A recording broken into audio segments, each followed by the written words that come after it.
Well, many thanks for joining us here on our business chat. My name is Abi Agina, and today we'll be looking at the SACCOs and perhaps just to understand why the SACCOs growing at such an unprecedented rate. With us in studio, we have Daniel Marube, who will be sharing with us what SACCOs are growing, how SACCOs are growing, and what's fueling the growth. Thank you very much indeed. The cooperative movement in Kenya since independence has been changing from time to time and growing very fast. And in particular in the financial sector where the SACCOs lie in, we now have more than 5,000 SACCOs that are providing affordable financial services to their members. Now, 2 or 3 reasons why we are growing faster in Africa than any other country is because we have been able now to address the issues of governance. The governance issues have been addressed through the legal framework.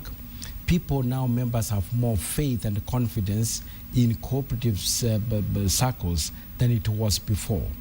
Because of that, the faith, the confidence that the people have in it, and the ability for them to access affordable financial services at a shorter period with few requirements as compared to the banks, and therefore we have become more popular, and the growth therefore has become extremely, the growth has been very fast.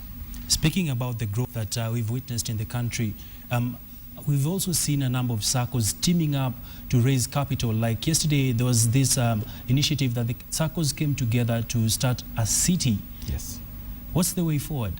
Well, as I said, in the country we now have 16,000 registered cooperatives with a membership of about 13 million.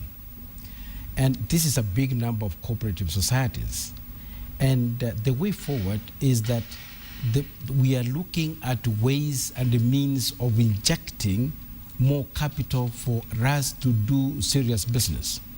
As you know, the cooperative movement has been tasked and is perceived that by 2030, as the country moves forward, we will be contributing more than about 25 to 30% of all the housing needs in this country. In order for us to reposition ourselves as the leaders of growth and continuity, therefore, it will become necessary that we increase our capital base. Mm-hmm. And one of the ways to have the necessary required capital to do investment and to do businesses, that will be therefore continuity and growth to move our Kenyan population who are living below $2 a day with dignity into prosperity. We must have capital. And one of the ways that we want to do that is to come together as SACCOs and invest in a common project. What the city that you saw being launched the other day, yesterday, is that the SACCOs have come together with a common project. So going forward, you will be seeing more of this. We will also be inviting a private partnership with private organizations to come and join us, but as minority shareholding in our SACCOs without interfering with the member controls. Because you know, the cooperatives are owned by members and they are managed by members. The members make decisions on how they want to invest their resources and choose their leaders in terms of governance. Let's shift gears a bit. The Cooperative Alliance of Kenya has been in existence for about 4 years. What would you say are some of the top strides you have made, noting that the cooperative movement plays a critical role for the Kenyan economy? Thank you.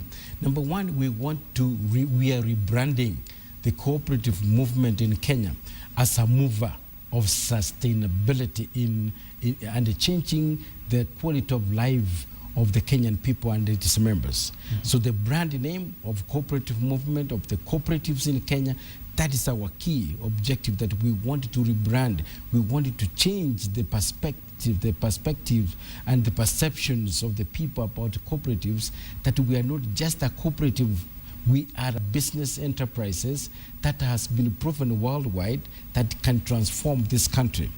Number two, we are now addressing the legal framework.